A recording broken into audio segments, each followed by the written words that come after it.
Pemirsa, tim pemulasaran COVID-19 resah akan maraknya perampasan jenazah COVID-19 saat proses pemakaman berlangsung. Polisi segera menetapkan tersangka dalam kasus perampasan jenazah COVID-19 di Desa Panji Kidul, Jawa Timur.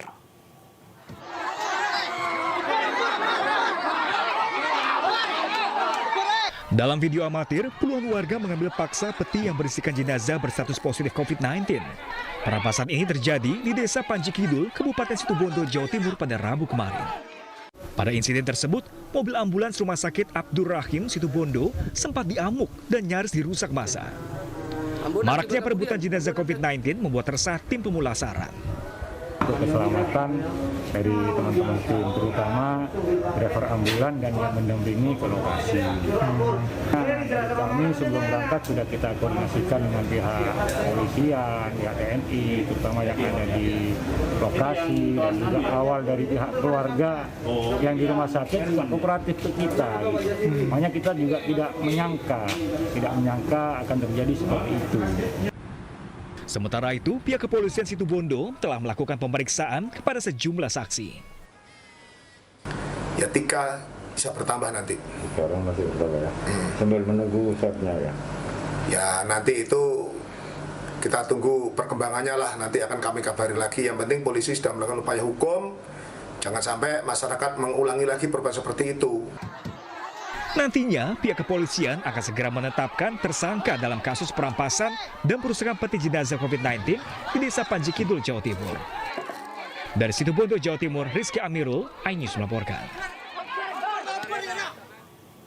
Pemirsa, terus bertambahnya jumlah tenaga kesehatan yang terpapar virus corona membuat 11 puskesmas di Kabupaten Blitar ditutup.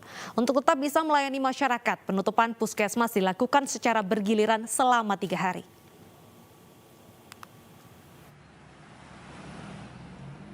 Tujuh 70 tenaga kesehatan di Blitar, Jawa Timur terpapar COVID-19.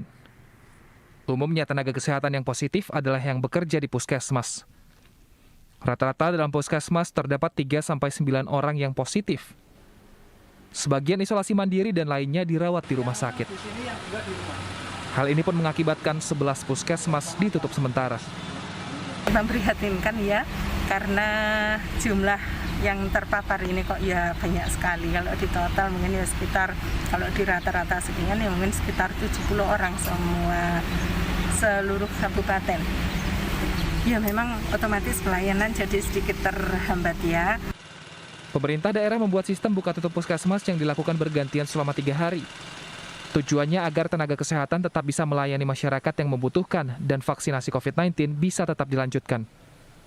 Dari Blitar, Jawa Timur, Robi Ridwan, iNews melaporkan. Akibat banyaknya pelayanan pasien COVID-19 di rumah sakit membuat korban kecelakaan lalu lintas ini mengalami kesulitan untuk menjalani perawatan. Di Mojokerto, Jawa Timur, ambulans yang membawa korban kecelakaan ditolak di rumah sakit. Kami dari PMI Kabupaten Mojokerto saat ini sedang melakukan rujukan korban kecelakaan lalu lintas. Korban kecelakaan lalu lintas ini tidak mendapatkan penanganan dari sejumlah rumah sakit di Kabupaten Mojokerto akibat banyaknya pasien COVID yang harus ditangani. Sejumlah rumah sakit menolak merawat korban kecelakaan karena ruang UGD penuh dengan pasien COVID. Setelah berupaya keras meminta pertolongan, korban kecelakaan ini akhirnya diterima Rumah Sakit Sakinah, Kecamatan Soko, Kabupaten Mojokerto. Terus kita pindah lagi ke rumah sakit. Sama juga, karena penuh. Jadi belum sampai masuk, security-nya bilang, Pak tidak bisa, untuk UGD penuh. Akhirnya di salah satu rumah sakit, kami lobby, kami sampaikan kondisi pasien supaya mendapatkan pertolongan pertama. Korban kecelakaan ini mengalami luka di kepala dan patah kaki setelah sebelumnya terlibat kecelakaan di Jalan Raya Tanggunan, Puri, Mojokerto. Sejak pasien COVID-19 meningkat sebulan terakhir, tim relawan PMI Kabupaten Mojokerto kesulitan membawa pasien ke rumah sakit, terutama bagi pasien kecelakaan lalu lintas.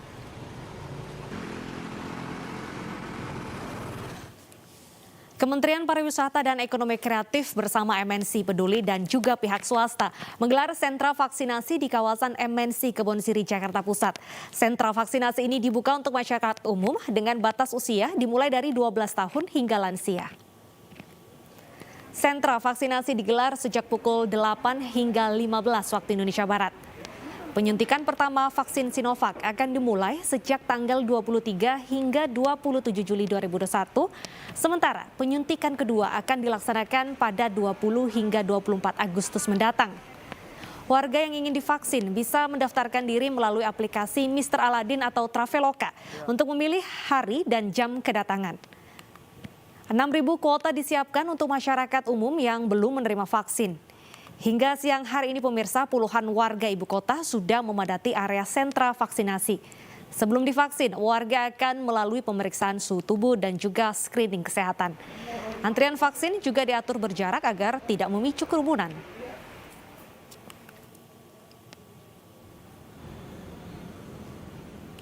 Dalam rangka mendukung upaya percepatan distribusi vaksin dan pemenuhan target penerima vaksin secara nasional, Kementerian Pariwisata dan Ekonomi Kreatif Republik Indonesia merangkul MNC Peduli menggelar sentra vaksinasi di kawasan MNC Kebonjeruk, Jakarta Barat.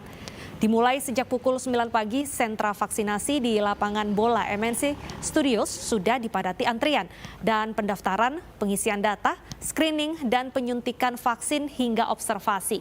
Ditargetkan pemirsa 3.000 dosis disuntikan dalam 5 hari mendatang.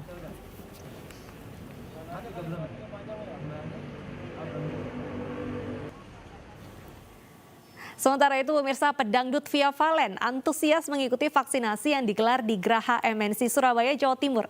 Via Valen sadar kalau vaksinasi itu penting untuk membentuk kekebalan imunitas.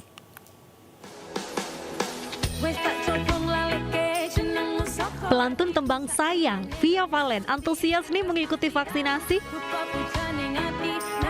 Ditemani keluarga, Via Valen ikut antrian dan melengkapi administrasi untuk mendapatkan vaksin COVID-19. Nah ternyata sebelum vaksin, Via Valen melakukan sejumlah persiapan loh. Mulai dari tidur yang cukup serta makan yang teratur. Via Valen sadar kalau suntik vaksin COVID-19 bisa meningkatkan kekebalan komunitas, makanya pedangdut ternama ini ikut vaksinasi di Graha MNC Surabaya. Aku takut jarum, jadi pikirannya kemana-mana karena mikir jarumnya aja. Sebenarnya itu nggak kerasa apa-apa, jadi nggak kerasa apa-apa, kayak dicubit tapi ya nggak dicubit banget gitu, pokoknya nggak ada rasanya. Jadi buat teman-teman yang mungkin mau vaksin tapi takut jarum suntik ya, kalian nggak usah takut karena emang nggak kerasa sama sekali. Pedangdut asal Sidoarjo ini mengajak masyarakat untuk divaksin biar kasus COVID-19 turun dan kita bisa beraktivitas seperti biasa. Dari Surabaya, Jawa Timur, Rahmat Ilyasan, iNews melaporkan. Pemirsa, usai jeda berikut kisah pilu dialami bocah 10 tahun di Kalimantan Timur yang ditinggal kedua orang tuanya akibat COVID-19. Tetap bersama kami.